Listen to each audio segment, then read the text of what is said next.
Then after the seasons, talk a little bit about just how the birds are using the river, and then we talk about bears and salmon and gulls and Yeah. things. Mergansers. I guess, yeah. Then maybe like transition into like, well, So we're gonna. Candace is listening, and if you want to say, "Hey, Candace," and Hey. she's gonna test your mic. Hey, Candace. hello there. How are you doing? Thanks for helping out. I know. Hopefully it stops. That was right on cue. The rain. Right on cue. Like, literally, like it's fine.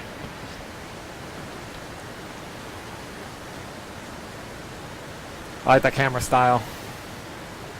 I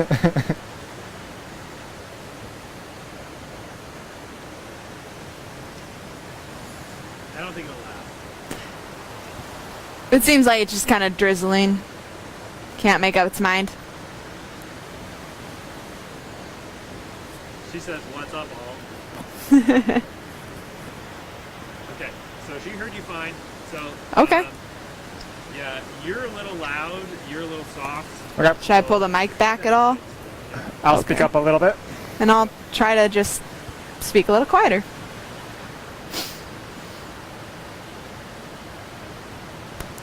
yep. Yeah, just remember.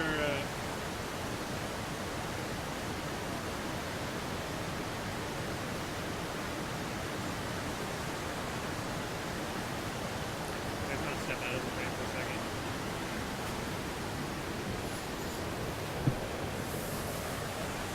Mute your mics.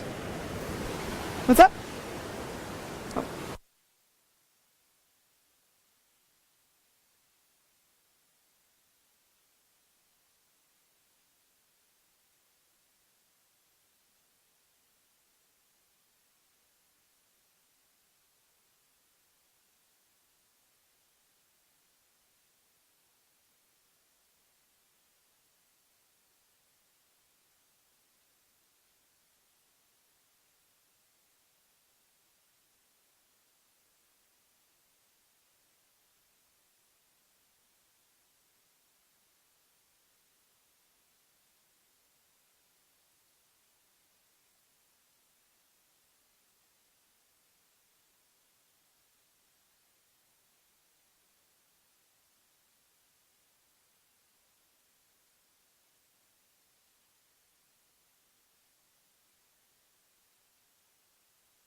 We good?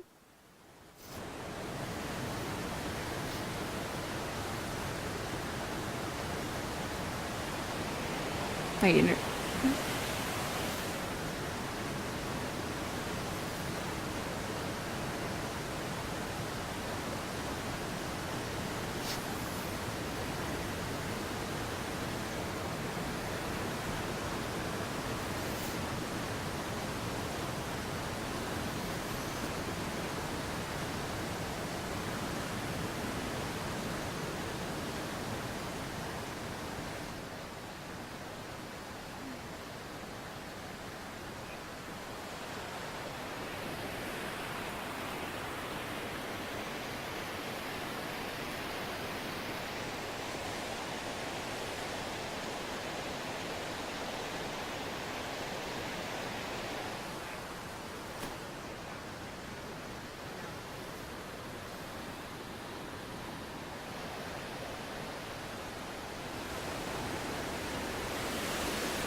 All right, so looks like we'll be getting started. Welcome everyone to another live chat hosted by Explore.org. I'm Ranger Julian, and this is Ranger Jess. And we're here at Brooks Camp, part of Katmai National Park in southwestern Alaska. Most people come here to Katmai for both the fishing and the bears, and today we'll actually be talking about something else, the birds of Katmai, and especially the birds that are around here at Brooks Camp. Yeah, so, most people come for the bears, like Julian said, but there's actually over 200 species of birds in Katmai, and a lot of these we can see at Brooks Camp. A lot of them we can even see on the cameras. We can see a few mergansers and a few gulls that we'll be talking about here in a little bit, and even an eagle behind us. So birds can fly, one of the defining characteristics of birds, and they're really, really good at capitalizing on seasonal resources here. And by seasonal resources, I'm referring to all the green space we have, lots of insects. We have really high insect abundance. Most of us rangers know that. We've got lots of fish, salmon, and others that they can feed on, so good nesting sites, good food. But then winter comes. And so there's kind of two general groups of birds by behavior. We have birds that migrate, so they stay here for the summer, and then they go somewhere else in the winter. And we have birds that stay for the winter. Those are called resident birds. And so as far as birds, we'll go through the birds that stay here in the winter, and then I'd like to talk about a few that are only here for the summer. As far as winter birds, the big one is the black-billed magpie. Like many winter birds, it has a very broad diet. They can eat just about anything. They'll feed on the fish carcasses that the bears leave behind. They'll eat berries, nuts, eggs, anything they can really find. They've also got these nice, if you get a close enough look at them, they've got these nice nasal bristles on top of their noses, little feathers, help them keep warm so they don't have cold air entering their nostrils in the winter. Really, really dense feathers. That's pretty typical of winter birds. You can recognize them not only by their black bill, but they've also got black on the wings and then white in the middle. And if you look really closely, they're actually quite iridescent. What would you like to say about them? Oh yeah, you see some nice blues and greens. Feathers are beautiful, used for jewelry by a lot of people outside of the park, because of course inside the park there is no removing of anything you find here. But yeah, this time of year is especially interesting because, well, like Jess said, the magpies will stay year-round. And this time of year we see a lot of fledglings flying around. Just on our way up here to the platform, we saw a group of about 6, and they're just hopping around. They're very curious. They're more likely to get close to us as well, just looking around. And this is sort of the time of year for fledglings. A lot of the songbirds we're seeing around right now are also real curious, not really singing as much, but mostly a lot of these younger birds that are around. even would you say that Merlin we saw was also young? Yeah, there was a Merlin that was actually attacking some of the magpies, fighting a little bit. It definitely could have been a younger Merlin, I couldn't quite tell. But you can typically recognize these young birds, whether they're migrants or residents, by they have fluffier baby feathers, really, still. And some of them also have bright mouth tips around their bill, and that's left over from when they're in the nest. They have really bright mouths so that the parents, even in the dark forest, can easily see the mouths and dump food in them. And it's funny too, because for those of you who follow bear cams, you're probably well acquainted with subadults, or the bears that are younger, just released by their mothers or chased out by their mothers, running around Brooks Camp, especially down by the lower platform and the bridge. We always like to say that they're the most curious bears and the most unpredictable. We never really know what they're going to do. You'll see them running back and forth, testing their limits, their boundaries, and it's sort of the same thing with these young birds as well. Yeah, and with birds especially, they're loud, especially the corvage, which includes the magpies and jays, ravens, and crows. You'll hear them vocalizing. They're often actually trying to get their parents to come and feed them again, even after they've been kicked out of the nest. So, young teenage animals running around this time of year. But yeah, in addition to those winter species like magpies, the chickadees are another small winter bird. But we have many, many migrant birds. In fact, over half of North America's birds are migratory. So they can fly to get away from the cold, and they will do so. Going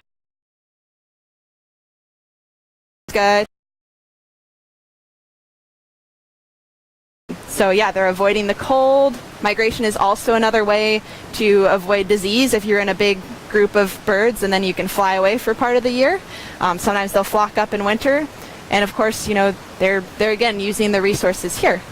So one of those birds is the Arctic tern. That's one of my personal favorites, and that bird, it looks like a gull with kind of skinnier wings. They're very sleek looking. Yeah, angled sleek looking. In a lot of ways, you might say. They often will hover over the water. You'll see them especially in May and June and into July, and they'll dive for fish. And what's really awesome about the Arctic tern is that bird is flying all the way from Antarctica to Alaska every year. Every year, and they're pretty long-lived. In the lifespan of an Arctic tern, it's typically going to be flying the distance to the moon, the same distance to the moon and back over the span of its life, 2 or 3 times. So it's really crazy. Those really skinny wings are great for long-distance flights. And if you really think about it, it's summers up in Alaska where we've got light for going on 20 hours in June, and then it's going down to Antarctica, where it's summer down there when it's our winter here. So that animal sees the most sunlight. It almost never sees darkness, which is very different. Yeah. Another bird too, another common bird, especially in June and May, is the tree swallow. You can see the tree swallow a lot. It's a lot smaller than either of the birds we've mentioned so far, but you can see it along the lower river.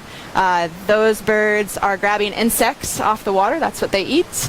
They are very, very, very fast moving. So they're going to be these really small birds that you see that dive down over the water. They're really acrobatic.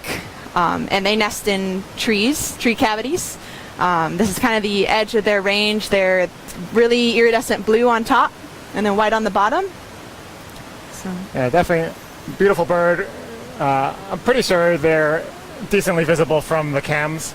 For me, because I'm one of the rangers that will staff the platforms, when I'm up on the platform right above the bridge, sometimes I'll be so focused on looking around for bears, making sure of where they all are, and then all of a sudden just like a swallow will fly by, remind me of its presence, and then all of a sudden I'll see another swallow and a third swallow. And if I look up, away from the water, away from the bears perhaps, and look up above me, I'll notice there are something like 20 swallows flying around, and they've been there the whole time. So for me, swallows always remind me to sort of be present.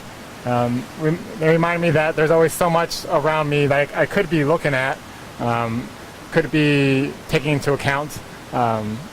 sometimes I choose to, lose myself in that, or other times not. But it's a nice little reminder to be present for me, and that's really what got me into birding as well around here, noticing all the small details around me. When I first got here, it was very easy to notice the presence of bears. They're everywhere, as well as there's tracks and there's scat and there's scratches, all the hair on all the trees. But as I started to notice, let's say the hair on the tree and then the scratches, I started to see some more birds. As I started to notice the birds, I started to notice the berries they might be going after, or next to the berries, some of the mushrooms around.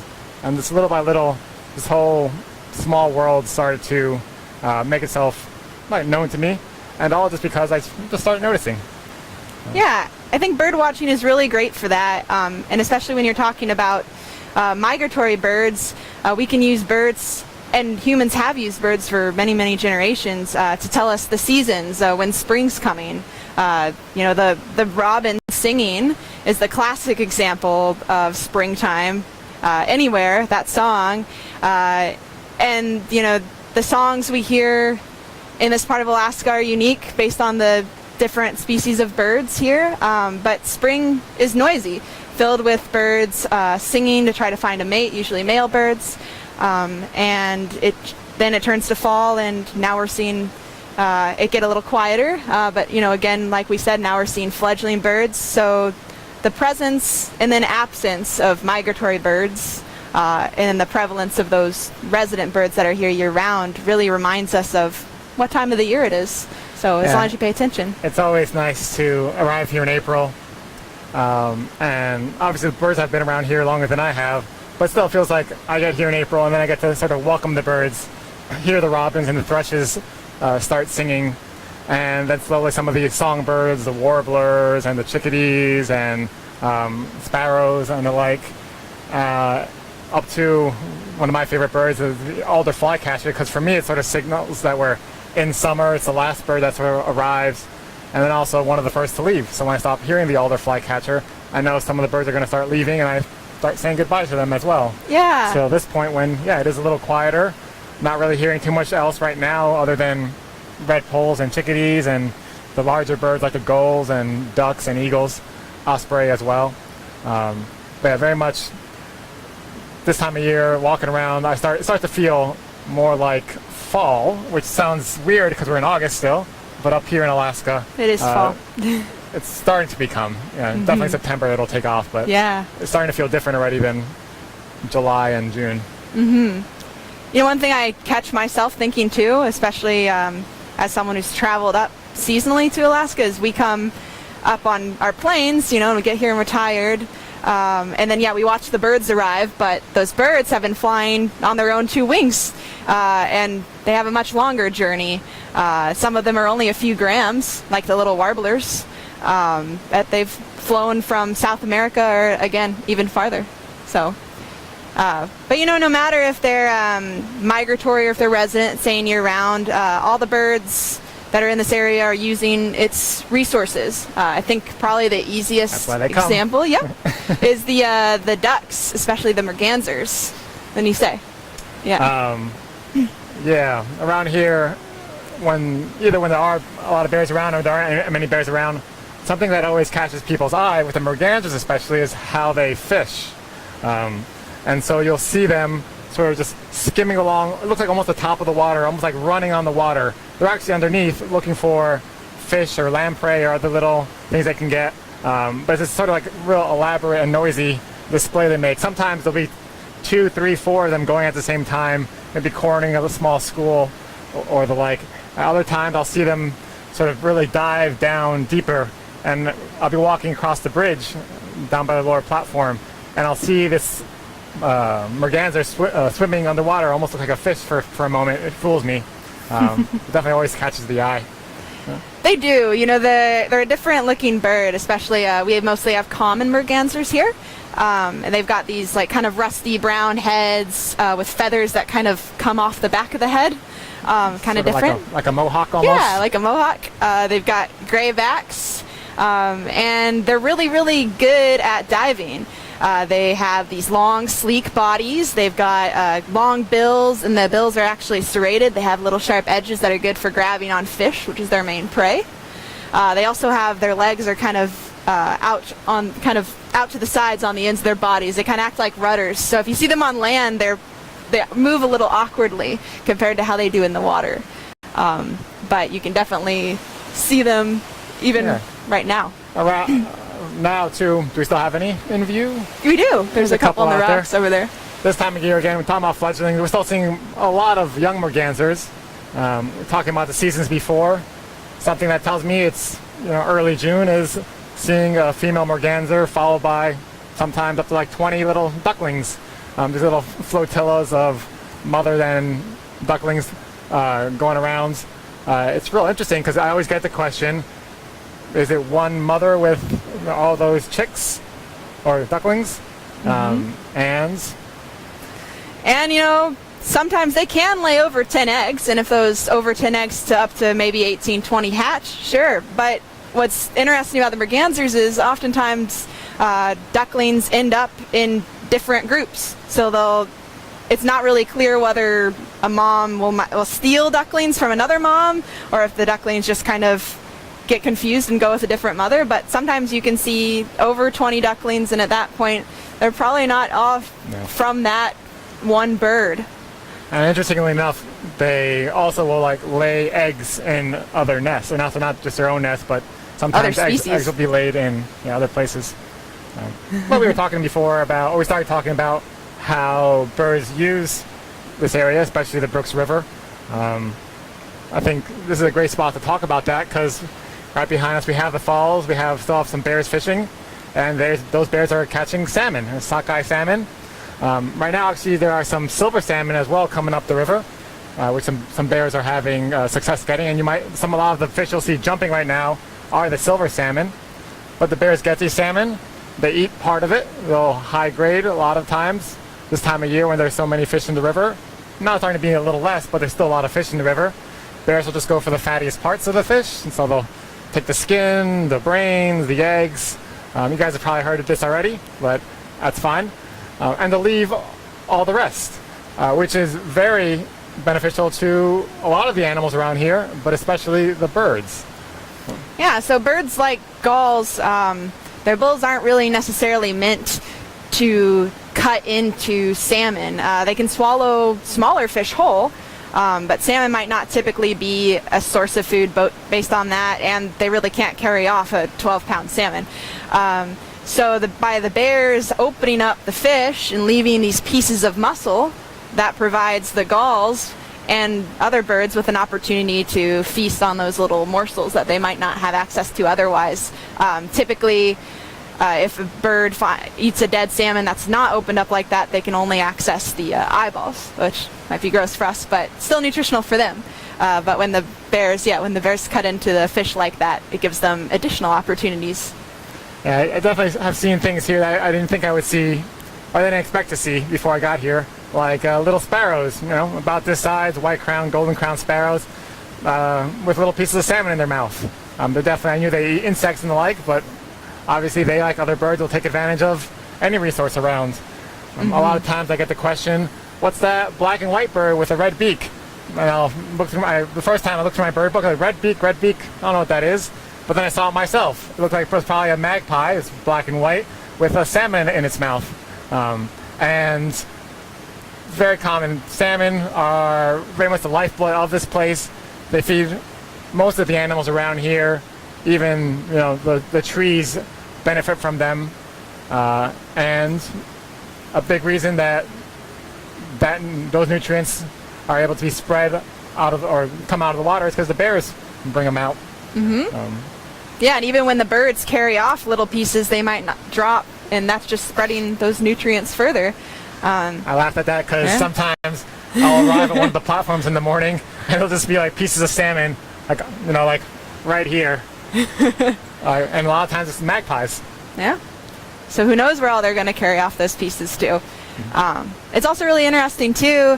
You can see a lot from the falls platform where gulls will be feeding on those pieces. We typically think or talk about bear dominance hierarchies. We know that the larger male bears typically have their preference of the salmon feeding spots at the falls, and then there's mothers with cubs, and then the smallest, youngest bears don't have as much access, dominance hierarchy. But the birds actually also kind of have their own hierarchy after the bears. So you'll every now and then when you see gulls that are feeding on salmon and they completely scatter, typically means an eagle's in the area and eagle's going to come down. The eagles will scavenge as well. And so the eagles will definitely grab salmon from gulls, although gulls will sometimes form groups and try to bully eagles as well. So it can go both ways, but typically large eagles, and then followed by the gulls. And then you get smaller birds like magpies and all the way down to sparrows that can also feed as the other birds move on. But even within gulls, it's really cool to watch because they've got their own behaviors, just like the bears communicate with each other through postures and sometimes vocalizations. The gulls do also. A gull that is trying to claim a fish, for instance, will try to get big. It'll put its head down and its wings out, and it might run at another bird and chase it off. And the submissive bird will kind of put its head down and run away or fly. Maybe you can call it a charge. Yeah, it is. Yeah, charge for sure. They will also let out birds that are being aggressive. Will let out long, low vocalizations. You can see them open their bills really wide and just a single note like ah. That'll be the thing they do. But some of them will also beg too. You can see begging behavior. We see that with bears when a bear will approach another bear and sometimes stick its paws out or let out a low moan trying to get the other bear to give it a piece of fish. Gulls will actually tip their heads back and they'll let out just little squeaks and they'll try to get other gulls to give them fish. You can watch this all like on that little island just in the falls area. It's pretty fun. I'm always entertained by the gulls.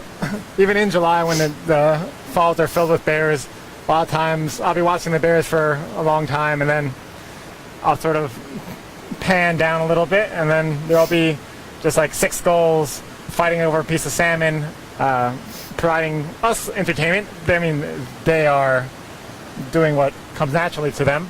But it's always very interesting to see, because like Jess was saying, we talk all about bear hierarchy, dominance, the way they interact, but everything else also around here is doing its own little dance as well.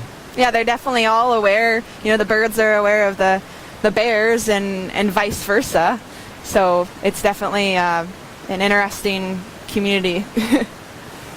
Speaking of dance, it was almost fun. It was pretty funny. One day I was walking along one of the platforms. Before I got there, I saw a group of 5 young magpies just all gathered around this clump of grass. And I hadn't seen a group that size at that time of year before, and so I was just curious about that. I started looking at them, and then I saw this little weasel poke its head out of the grass. Look around, it's a short-tailed weasel, also known as a ermine, or stoat in the winter. It sort of poked its head out of the grass. The magpies all looked interested in it. The weasel gave like a little hop out. The magpies gave like a little hop back. Then they hopped forward, and the weasel hopped back, and they just started sort of like hopping around each other. It was pretty unique to me. I'd never seen something like that before. Yeah. We're just getting pointed at there's a bear walking behind us. There is. Looks like a young bear. There's also a glaucous winged gull on a rock out there. There's 2 really common gulls that we see here. The glaucous winged gull is one of them. You can recognize that it's got pink legs. It's got a little red dot on its bill, gray on the wings.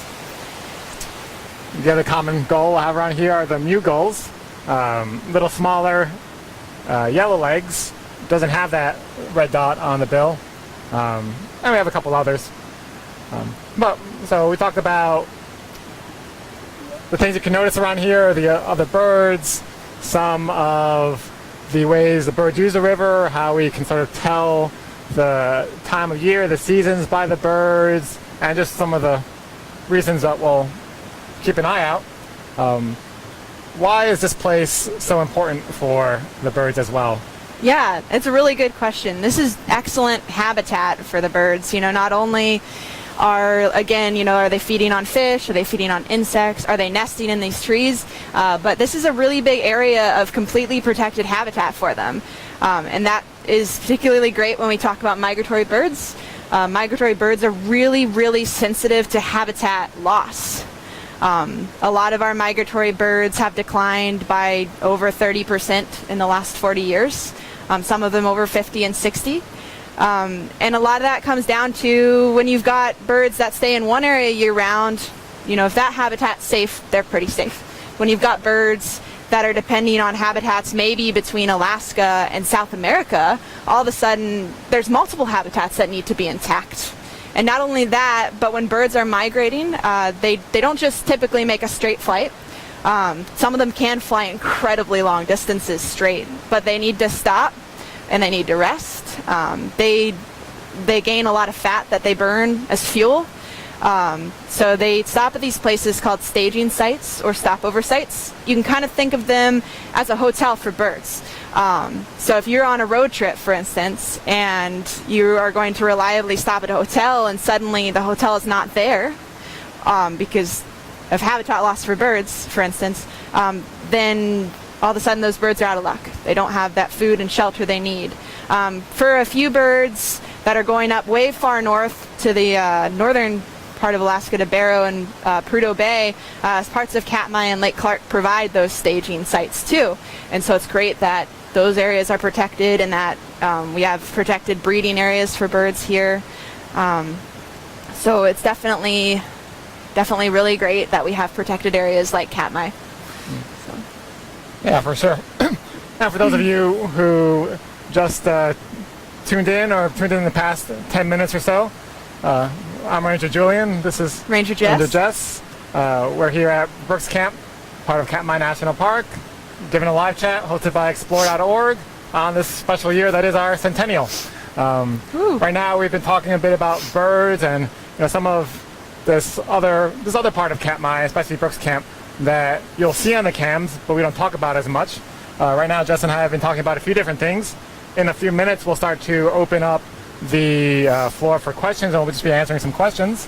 But yeah, we're very happy to hear what you guys have to say. So just comment in the right below the feed, and we'll be getting some of those questions. But yeah, I wanted to go back to what Jess was saying about places like Katmai just being so important as areas of conservation. I think you were telling me a story before about a particular species of birds that were so dependent just on one spot. Could you tell me more about that again? Well, there's a fair few number of birds that depend on one spot. For instance, the tree swallows come and they'll depend on they'll come back to the same area every year. And in which species in particular? What you were studying and with your master's degree. Yeah, good point. So I just actually finished my master's this spring, and I looked at shorebirds. We have a lot of shorebirds up in Katmai and also on the coast. But basically what my research had found was that sanderling, which is a small, pretty adorable little shorebird that you'll see often on beaches running around either in freshwater or saltwater, they use this saline lake. I was working in Canada. It's just one saline lake that's full of brine shrimp, which is a great food source for them. And it's got really shallow water, so they don't swim, so they can walk out really far in the water and feed on as many brine shrimp as they want. And what I found was that probably upwards of 75,000 sanderling are using that one spot each year. And that's about 30% of North America's population of sanderling, as far as we know. So that goes to show that one area can be absolutely critical for a bird, and that we need to definitely make sure that we are conserving those habitats and protecting those habitats. So whether it's a very large area like Katmai National Park, which is about 4.1 million square acres, or a very small area, just one lake, it is very important that we have places like this. And so, you know, you don't have to do things just like think about Katmai when you think about conservation. It can also be places much closer to home as well. Yeah, there's a lot you can do, you know, whether you're here or there, actually, because everything from, you know, advocating for protecting habitat spaces to migratory birds are really susceptible to striking windows, so turning off your lights at night. Maybe even sometimes you can buy special stickers to put on the windows so that the birds don't hit it, so they realize it's a solid structure because they can't see glass often. Keeping cats indoors. Cats are a pretty bad cause of death for migrating birds. So there's a lot you can do, and of course there's a lot you can enjoy, which is the other thing we're trying to get at, either while you're watching the cameras, or if you're here in person, or if you're anywhere watching this, there's probably birds outside your window right now. So bird watching is an excellent way to be in touch with your surroundings, and they're some of the most visible animals. Right now there's a really visible bear that just walked by, but oftentimes, you know, birds are around in the trees. They can fly, so they'll allow you to get pretty close. For me, part of it is too, like, once you start noticing, so why I like bird watching, I mentioned a little bit before, but once you start noticing the birds, you start noticing other things as well, trees, other animals, vegetation. You start to also like notice how they all work and like why they're all interconnected and how each one is important. And you start to realize how important it is to protect them and how much each one is necessary, you know, for the ecosystem, for the environment. And so just, whether it's doing any of the things that Jess just said, or just getting out there and just starting to notice the birds or other animals, getting a little bit more in touch with them, I think it has a lot of benefits. Mm-hmm. For sure. Anything else you wanted to say? I think that about sums it up. Cool. So I think we'll start taking some questions yeah. as well. Here I am.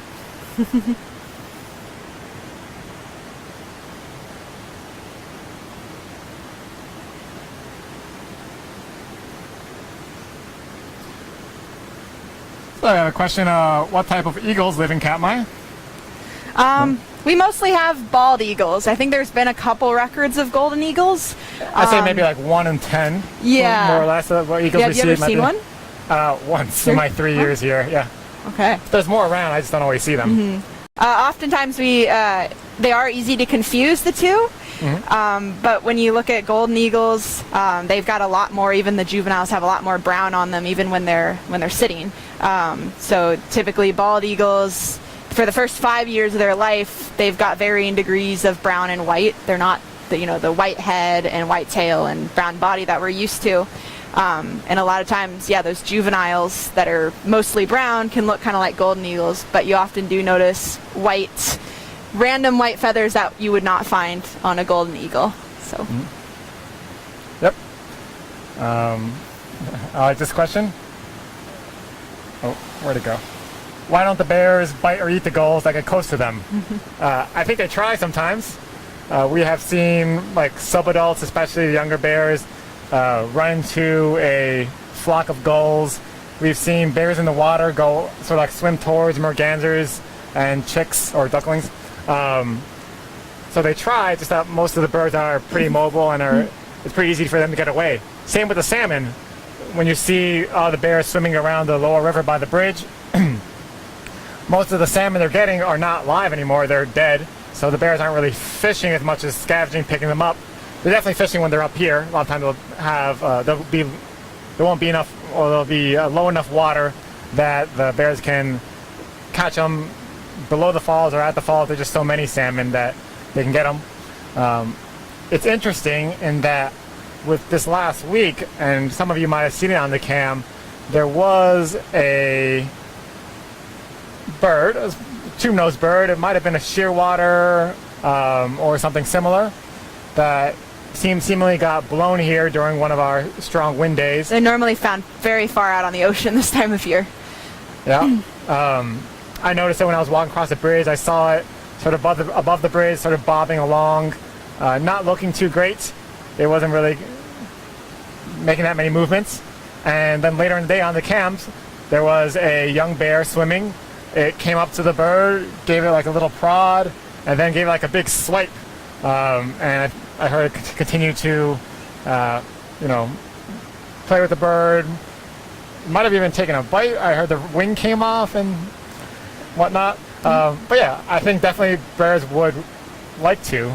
Yeah, I think it usually just comes down to what can they do. You know, if there's an injured bird, or there was a story in a different part of the park earlier this year where a bear crawled into an eagle nest and was trying, I'm not sure if it ate some of the chicks or not, but the eagle was dive bombing the bear, and the bear was in the nest trying to eat the baby eagles. So, but normally, you know, a healthy grown gull is going to be able to move out of the way pretty fast. Not worth the effort.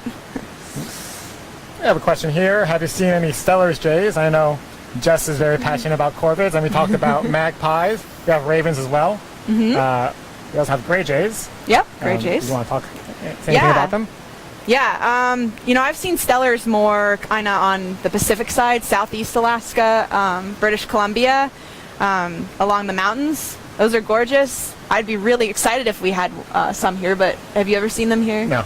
No. They're really pretty. Yeah, but all the corvids are really interesting, awesome birds. Because whether it's a Steller's jay or a gray jay, you know, most of them are birds that'll stay during the winter. They eat just about anything. They're really, really smart. They've been shown to be able to remember human faces. So try not to be mean to the corvids. They hide their food, and they can remember where they store it. Birds like the Clark's nutcracker, which is not a bird we have here, but we do have it further south in the lower 48, can remember like thousands of different places where it's hidden food to eat over the winter. So that's one of my favorite groups of birds. So always wanting to talk about corvids like Steller's jays. So it seems like there are a couple migration questions too. Sweet. Like, where do your osprey fly south to, and maybe some of the other birds? And when is the bald eagle nesting season? You know, I'm not sure where our ospreys go. I'm not sure how far, like I know they leave the area, but I'm not sure how far the eagles and osprey are going, because a lot of them can find food still down in Southeast Alaska, and they might just go far enough to where the water's not frozen where they can still get fish near shore. I definitely know some eagles, they do migrate down south to Central America. Bald eagles even, like we'll see them in migration counts. Osprey, I'm not so sure. Yeah, it's interesting when you have those birds, like with such you have birds that will just come up to the Arctic and nest. A lot of shorebirds do that. But you also have a lot of birds like eagles and osprey, swallows, that some of them are breeding in the lower 48, some of them are breeding in Canada, some of them are breeding all the way up here, you know, and they might go longer distances than others, but yeah, and it's something we're still learning about too. And then, do you know much about the bald eagle nesting season? A commenter here said that in the lower 48, it ranges from late winter to early spring. I imagine it's later here? I think it's a bit later, yeah. Like, I think it's just through the summer, like most of them. I don't know the exact dates, but... Yeah, we'll definitely see them around here, you know, definitely in June. Yeah, I've seen parents on a nest in June, so I couldn't catch how big the chicks were, but... We know at least that much. Yeah. And then there's another question asking, are there more than one pair of breeding adult eagles nesting near the falls? Do you keep account of the juveniles once they fledge? So there's a couple questions there.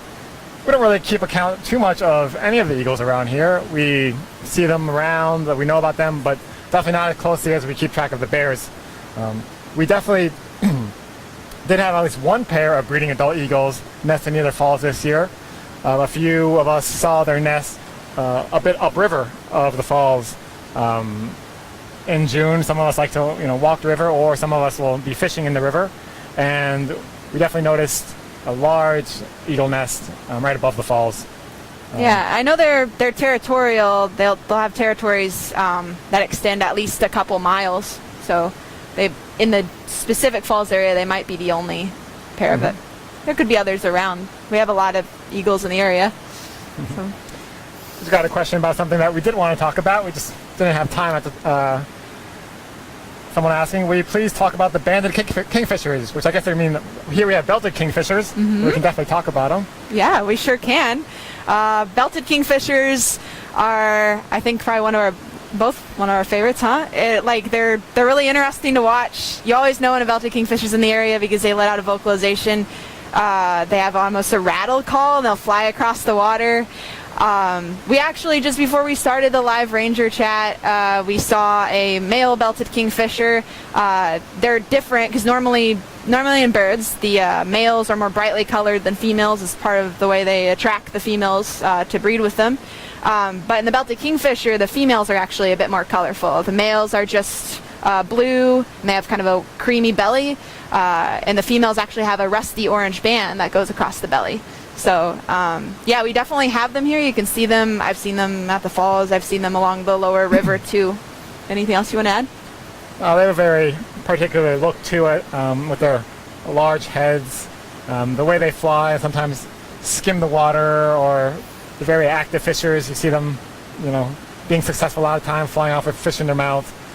A lot of times we'll see two pairs in the same area, too, and then you get this display in the air where they interact, sort of a territorial display.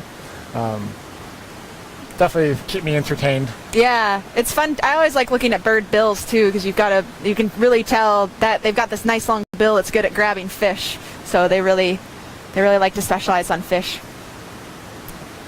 Cool. Yeah. So, moving on. I got a question here. Do the lynx feed on any of the birds? Oh, you were talking about that earlier before we went live. Again, like the bears, lynx are predators, and bears are more omnivores, but lynx are carnivores and predators, and they will take advantage of any opportunity they can get. Like, I've been on one of the platforms looking at a group of mergansers with ducklings, and then on shore, just like very quietly popping its head out of the grass, was a lynx. And it would just like stare at this family of mergansers every now and then, like going out of view and coming back to the water's edge and staring again. So I'm sure if it got the opportunity to, it would love to eat any of the small animals around here, really. Mm-hmm. I haven't seen it happen in person, but I'm sure it has happened. And there's actually a lot of things that will predate on some of the birds around here, especially mergansers. Like, we'll see a mother but at one point have something like 20 or more ducklings, and then little by little we see them start getting picked off by a variety of things. Yeah, eagles. I know eagles will grab ducklings. Gulls will also try to go after them. Mm-hmm. They are, at least they have a defense mechanism that's interesting. They'll actually run across the water to try to escape a predator. Sometimes they'll dive, but they are also vulnerable, not so much in the river, but in lakes, to pike. Pike will try to eat them. The fish, they'll jump up and try to grab them. So running across the water really quickly is typically what you see when they're trying to avoid a predator. And it's interesting because, I'm going to tie in a couple other things that are being asked. You'll see family get separated sometimes, or they'll separate themselves, and then a lot of times they'll come back together, but not always in the same ways. Like we mentioned before, mothers will adopt other ducklings, young. Different females will sometimes steal ducklings as well. It's sort of, the families are sort of fluid in a lot of ways. And it might be necessary if they're trying to avoid predators, and if they end up running, it might just be a good adaptation so that more young will survive, even if it's with a different mother, if more of them survive in general. A couple more questions here about things we mentioned before, but we could talk more about. One is, do most of the birds other than gulls and eagles also eat a large portion of salmon, or mainly insects? And again, I think a lot of these birds, like most animals, are opportunistic. So if they have the opportunity to, take part in an especially rich food source or abundant food source, in this case the salmon, they'll definitely do so. But they'll vary their diet as well. I think when it comes down to it, for most animals, if scavenging is an option for good food, they will take it. But for instance, I've never seen a tree swallow go after salmon, and I wouldn't think their bills are really special. They have these tiny little bills that are good at grabbing insects on the wing. So they probably get enough food doing that they don't rely so much on the salmon. And even for some of the birds that do, that might be one part of a very variable diet Like I'm sure the corvids are also, the magpies are also eating berries, and Yeah. they And you- predate nests of And you little never know birds because too. the tree swallows, for example, they're known as insectivores. They eat mostly insects. But then the tree swallows that we see here in the winter, a lot of times they'll eat a lot of berries too. And a big part of their diet, like 20% of their diet, could be berries as well.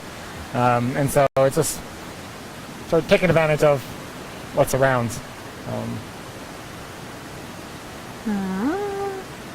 Let's see. Do any of these species prefer to dwell on the ground? You know, as far as nesting, do you think that's referring to? Let's take it as both nesting and perhaps just a daily thing, like where they go. Yeah, I mean, we didn't hit on it, but we have several grouse species here. We've got spruce grouse, willow ptarmigan, maybe not so much right in Brooks Camp, but they're around. And those are primarily ground birds. Both they nest on the ground. They typically have like very camouflage nests, and also in the summer and winter camouflage feathers. So they'll blend in with their surroundings really well. In the winter, a lot of them will turn white. They'll blend in with the snow. But they're not the best flyers, and they forage for things they can find on the ground. So yeah, they typically they will not be flying unless they're trying to get away from a predator. So.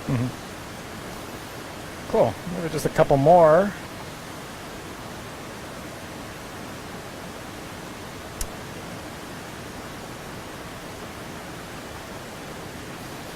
Interesting one. I don't know if we have an answer to this one. But if the terns see so much sunlight, what is their sleep pattern compared to normal day-night situation? Yeah, you know, I don't know. Someone's probably done a study on it, but I'm sure, you know, everything has to sleep, so they might just pick a time. A lot of birds that are active during the day are going to quiet down, even if it's only dusk.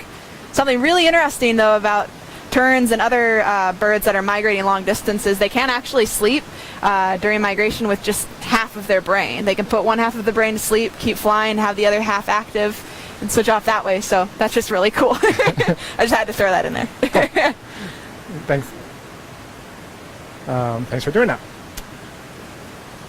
Now the question is, how many species of birds in Katmai, which there are over 200 of, are life mates?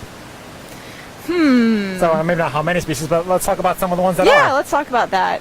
Eagles. Eagles Bald are a big eagles. one that mate for life. I think Arctic terns do as well, actually. Kingfishers?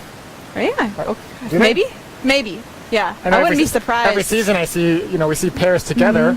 Don't know if that changes every year. Yeah, but- no, I would think so, because you only see a couple every year, and they're also territorial, so it makes sense. Loons, too. Common loons are another one. Swans. Yeah. So quite a few around here. Sorry, I can't give you the number of exactly Yeah, how many we species. don't have the number of We don't exact know. species, but- but we can tell you some of the ones that are, for sure.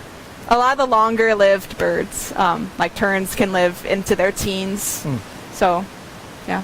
Eagles live a long time, too. Eagles can live, I know the record was 38 years, but that was a bird that actually got hit by a car, so they could live longer than 40 years, maybe. So, How about corvids? I'm not sure how long corvids live. Oh, no, I know they're longer, but mating. maybe. Kind of- I'd have to look it up. Yeah, they definitely Right. take care of. They raise chicks together, or chicks together and raise the eggs Yeah. together. But I think then I after think they that- might be. Yeah. Cool. Some of it's just observation as well. Yeah. What species of owls live in the Brooks River area? Ooh.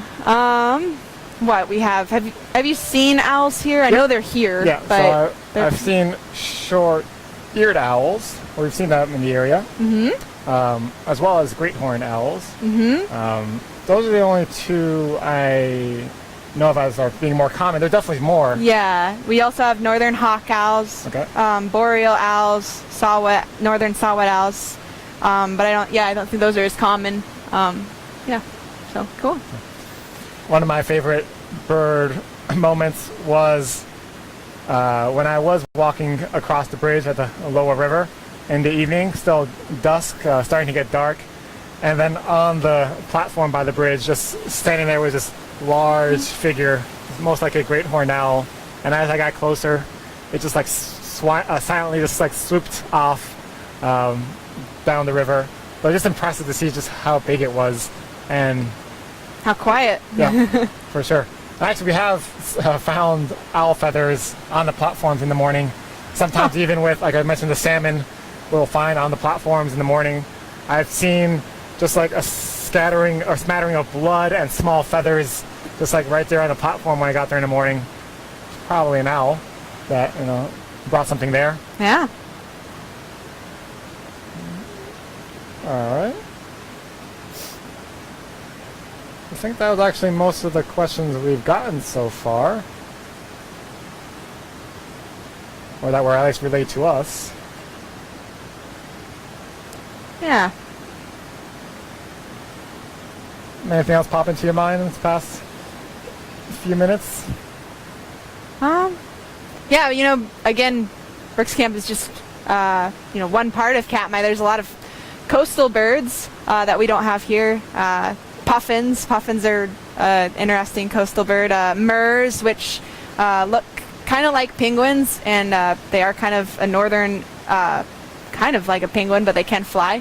So definitely, if you're interested in birds, you can find a whole entire list of birds in Katmai on our page to start looking at birds. So, yeah. Cool. Yeah. Well, I guess maybe we'll just sign off then. Yeah. Thanks everyone for tuning in. This has been a live chat hosted by Explore.org. I'm Ranger Julian. I'm Ranger Jess. We hope you enjoyed learning about birds, and Yeah. maybe you'll watch them either on the cameras in person here or there. Yeah, check out the cameras at Explore.org to see the bears of Brooks Camp, as well as the fish on the underwater cam, or Or the some birds. of the scenes up Yeah. on Dumpling. Yeah. But yeah, definitely all the birds around here as well. Mergansers, gulls, eagles, and everything else we talked about as well. Thanks for joining Yeah, us. thanks.